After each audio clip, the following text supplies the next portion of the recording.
guys, it is Glen Mushroom, and today we are looking at Minnesota's top cryptid, the Wendigo. Now, I'm sorry if if you look at my lip, it's really swollen.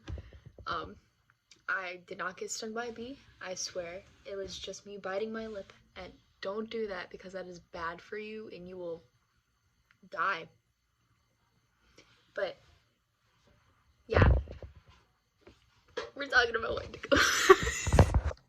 Also, my camera keeps falling because I'm recording on a literal cup. If you don't believe me, but this is the literal cup. So, a Wendigo is a malevolent creature with the intent to kill. Originally, the folklore started out from an Algonquin-speaking tribes. Wendigos are either depicted as very large animals with some human features, but a deer-like skull, or these like big humanoid white creatures, but they all have in common that they all smell very like putrid, rank, rotting flesh, disgusting. That's how you know one is nearby, supposedly. But these creatures tend to influence people into committing murder and cannibalism whilst they're around. Wendigos eat humans because of an insane desire to kill and eat their victims. The only way to kill a Wendigo is to crush its heart, which is surrounded by ice, and you have to pierce through the armor with silver bullets. That sounds a lot like a werewolf to me. There's another thing that can only can be killed with silver bullets. Or I think of a vampire with wooden sticks. It's one of them.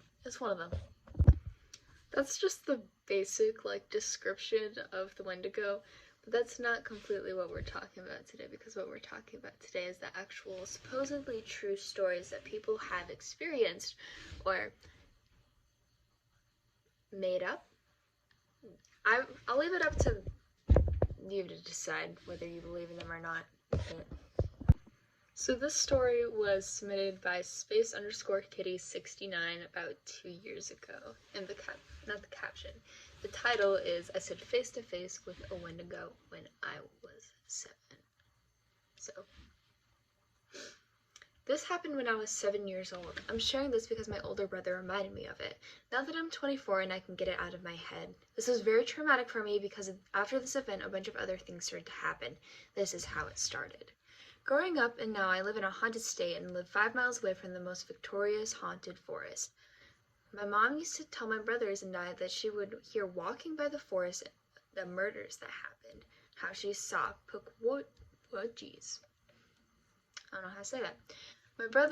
My older brother, 11 at the time, let's call him D, and I, 7 female, were watching TV in the living room.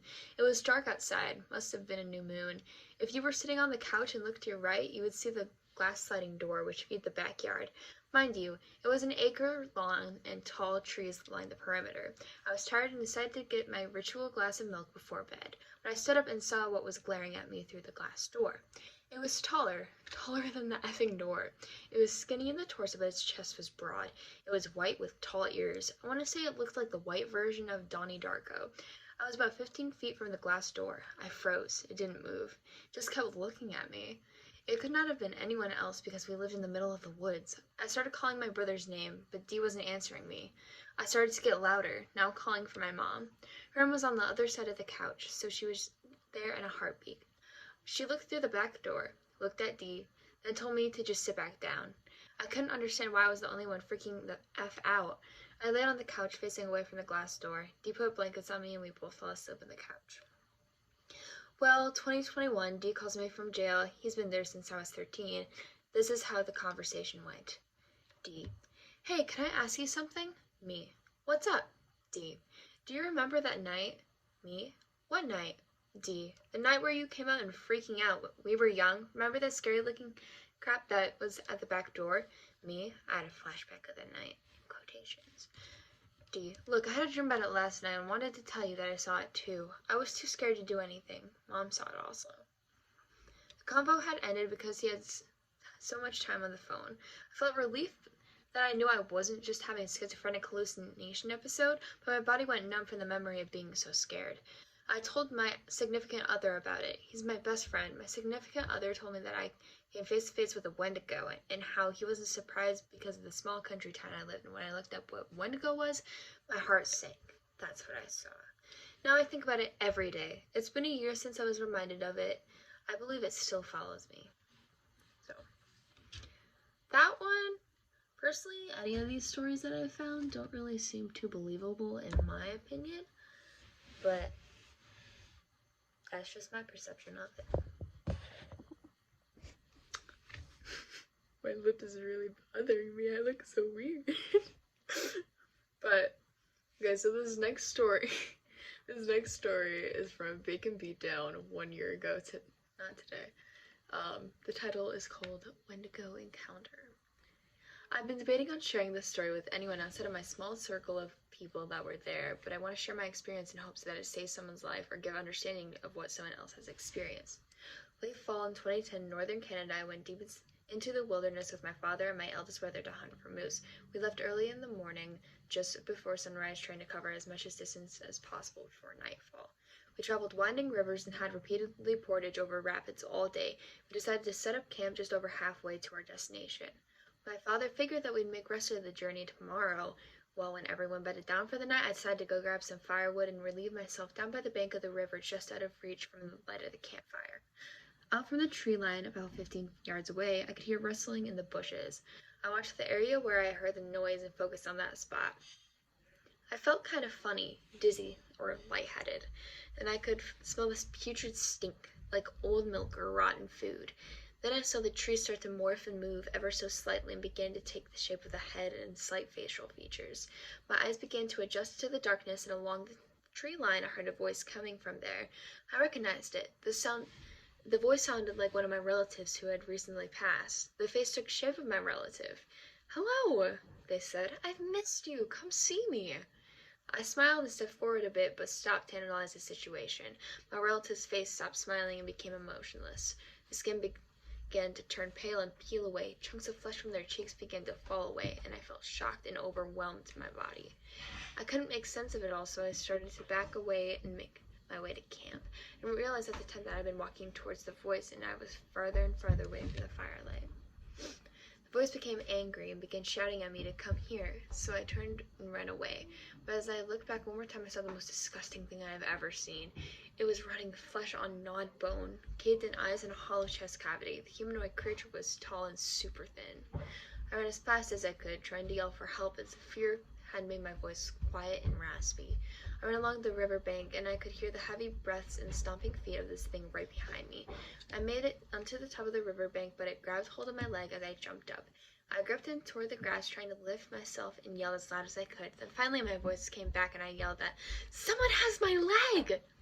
My brother woke up and ran over. When I was there, he pulled me up and took me over to the fire.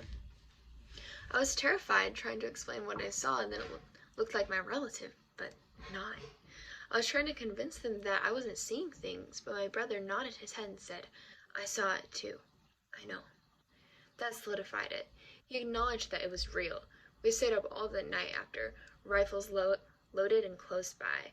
We packed up with the sun was coming up and went back home. We haven't shared the story with anyone out of fear of being labeled as crazy or liars. I've had nightmares and couldn't sleep for months afterward. I would see things / dark figures looking in my window or hear whispers when I was walking home at night. Eventually, I was seeing this dark figure daily. I went to medicine men / shaman for help, but I've learned that ceremonies only relieves it temporarily. Friends have given me everything, from protection pouches to certain crystals. I found out there's a strong possibility that I encountered a Wendigo. I learned that if you encounter one and survive, it attaches itself to you like a parasite. I learned that I could only do this if it touches you, which it did. Ever since that night, I've been on edge when I enter any forest or wooded area, which sucks because I love being outdoors or hunting in nature. Now I always feel like I need to keep my back against something when I'm out in the wild. That's kind of sad. Like, if you can't do anything you like anymore without being, like, extremely paranoid. That sucks. But that's story number 2. Those are only, like, 2 stories, but there's a lot of other examples, like people hearing screaming in the woods and then smelling like a rotting smell afterwards, which that's, like, one of the most plausible. There's also video evidence, which I will probably, honestly, with this, I'll probably make a part 2. Like if you want to see that.